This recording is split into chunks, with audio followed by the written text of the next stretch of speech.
It's the week of March 9th, 2021. My name is Isaac. And my name is Safira. Welcome to UNCL's News. A couple weeks ago, Jasmine Harrison became the youngest woman to row alone across an ocean. It took the 21-year-old swimming teacher just over 70 days to row across the Atlantic Ocean. Miss Harrison, who's from England, didn't have loads of experience in rowing long distances. She got the idea 3 years earlier when she happened to be in Antigua and saw the end of 2017 Talisker Whiskey Atlantic Challenge. I just thought I wanted to do this, so I'm going to do it, she said. Every day, Miss Harrison would row about for 12 hours, pushing her 550-pound boat across the ocean. On average, she rowed about 20,000 strokes a day, covering roughly 60 miles. She accidentally dropped her speaker in the middle of the ocean, so she had to finish the trip with no music. But she met a lot of sea animals friends along the way. It is March, and here in Arizona, that means one thing: spring training baseball. Last week marked the first time since March 12th of last year that Major League Baseball has allowed in-person fans at their games. While it may look a little different, and the stadium isn't packed, players mentioned that they have loved having fans back in the seats, even if it's reduced captivity. If you're going to attend a spring training baseball game, since some things will look different, seating on the grass and only allowed to certain pre-marked areas. Must be worn except while eating or drinking, and stadiums are only allowing limited seats. Even with all, the baseball fans are extremely happy to be back at the ballpark. Now let's go to Mr. Bourne's weekly update.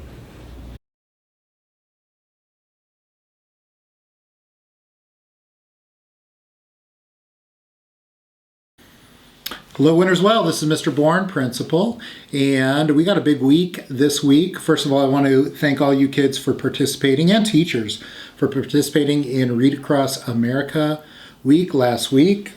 Today I do happen to have my Dr. Seuss, Cat in the Hat tie. So it was such a pleasure getting into classrooms and reading books and seeing kids on the floor reading books throughout the days. And why give that up? Let's continue. Let's keep reading. Reading is so important and really such a pleasure. And as kids are becoming more tech savvy, I think a lot of kids are moving away from books, but let's bring books back. It's such a joy to see kids reading. So thank you for that last week.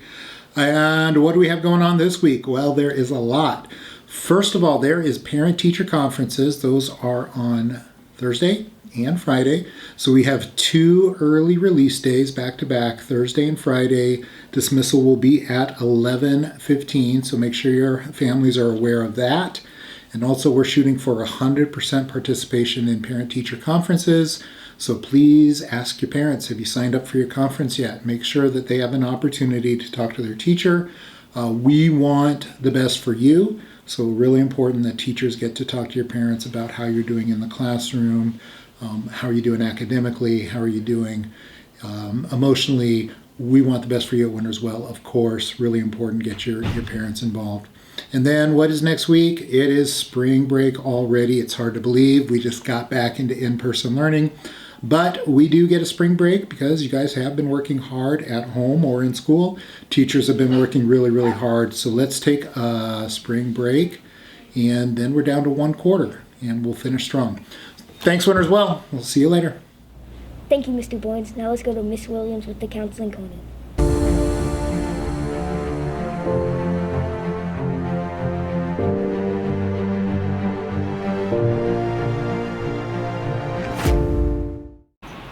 Hello, Saddle Mountain. This is Mrs. Williams with a message from the Counseling Corner. This month we are talking about honesty. Honesty is not just telling the truth, it's also about not hiding the truth. If you have made a mistake, it's a good practice to just admit that you made a mistake and be honest about it instead of trying to hide it. Here's a secret. People usually find out what you've done in the end, so you might as well just be honest about it. You'll feel so much better about it because you won't have to keep it hidden anymore. Okay, so this month is Women's History Month. Today we are highlighting American educator Helen Keller. She overcame adversity of being blind and deaf, that's where you can't hear or see, to become one of the 20th century's leading humanitarians. In 1915, along with a renowned city planner, George Keller, she co-founded Helen Keller International to help with the causes and consequences of blindness and malnutrition. Malnutrition means when you don't get enough to eat and drink.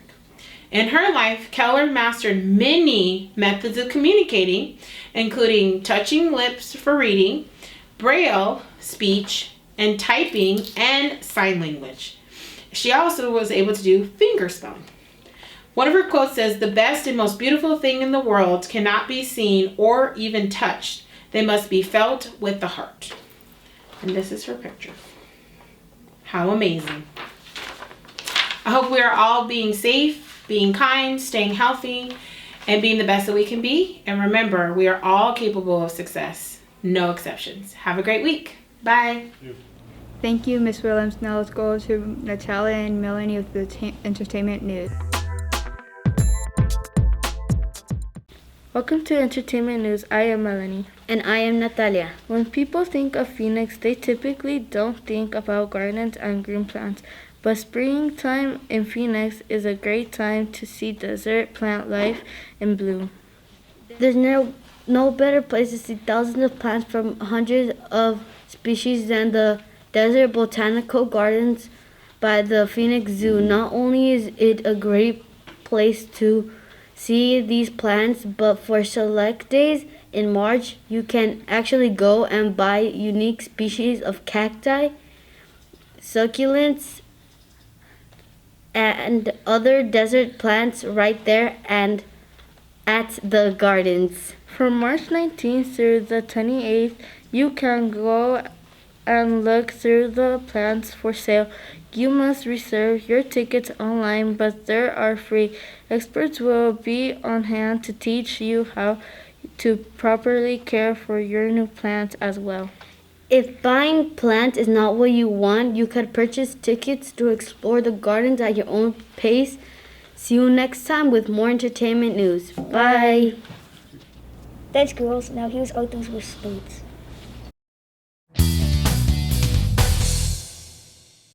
Welcome to sports. My name is Arthur. Let's get right into the biggest announcement of this year in AZ Sports News. Former Houston Texan J.J. Watt is coming to the Arizona Cardinals. He signed a 2-year contract worth $30 million. This is huge news for the Cardinals and will add some much-needed talent to the defense.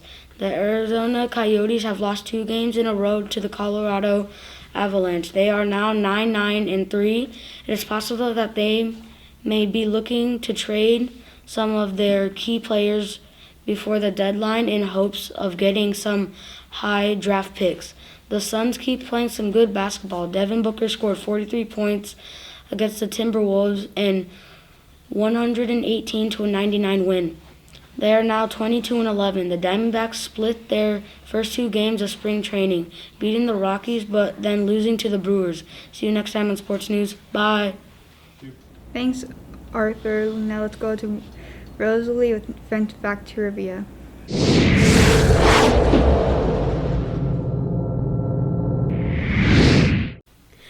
Welcome to Fun Fact Trivia. My name is Rosalie.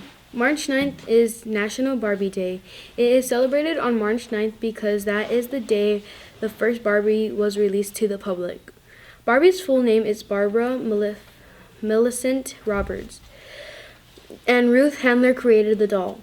Barbie's first marketing strategy relied almost completely on television advertising. For example, Barbie was the sole sponsor of the Mickey Mouse Club, marketing directly to the children. It was a unique approach for the first time. Estimates place over 1 billion Barbie dolls have been sold worldwide in over 150 countries. Today's question is, what year was the first Barbie released? Is it A, 1955, B, 1959, or is it C, 1964? You have 10 seconds to make your decision.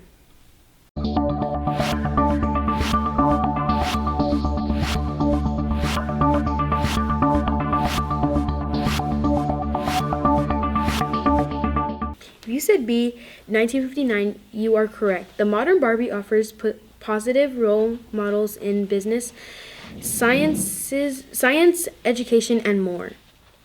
In 1998, the Toy Hall of Fame inducted Barbie into its hollowed halls. See you next time on Fun Fact Trivia. Thanks, Rosalie. Here's Josh with This Week's in History.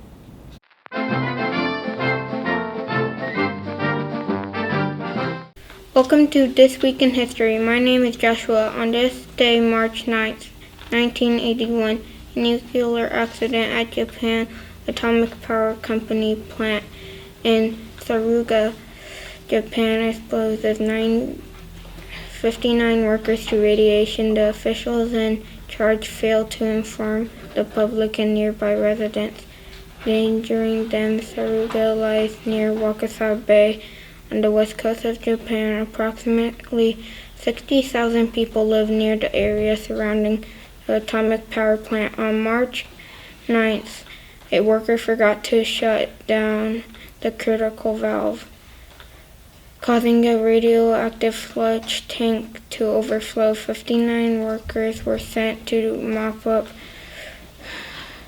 the radioactive sludge before the leak could escape the disposal building, but the plan was not successful, and 16 tons of waste spilled into Wakasa Bay. Despite the obvious risk to people eating contaminated fish caught in the bay, Japan's Atomic Power Commission made no public mention of the accident or spill. That is all for This Week in History. Thanks, Joshua. Now let's go back to Natalia and Melanie with the joke of the week.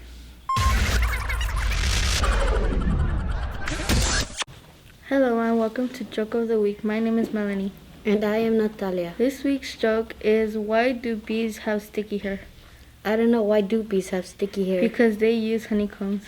If you have a joke and would like to tell it on the news, please go to, and we would love to have you on. See you next time on Joke of the Week. Thanks, girls. Now here's Joshua and Iñaki for Science Time.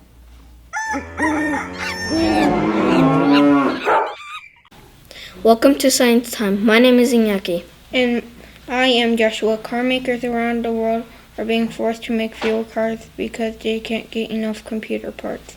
Several factories have been closed temporarily. As a result, the problem is expecting to continue for several months. When you imagine car parts, you might not think of computers. But tiny computers called microprocessors are incredibly important in modern cars. As cars have gotten fancier, these microprocessors, commonly known as chips, have been added to control many different parts of the car. Modern cars may have as 150 microprocessors. Chips control all sorts of things, from how the fuel goes to the engine to the way the car brakes, as well as the controlling dozens other systems. These days, checking a car's computer system might be the first step a mechanic takes to figure out what's wrong with a car. Last year, as many places around the world went into lockdown because of coronavirus, many car makers had to close their factories since they weren't making cars. They canceled many of their orders with chip makers. See you next week with more Science Time. Bye. Thanks, guys. Let's go back to Rosa's Word of the Week.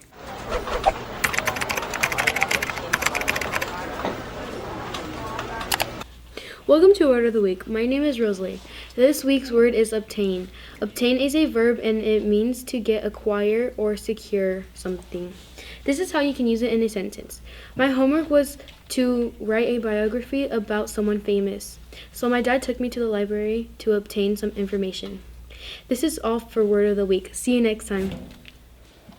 Now, have a great spring break. See you back here on 23rd of March. That is all for this episode of Winterswald News. See you next time. Bye.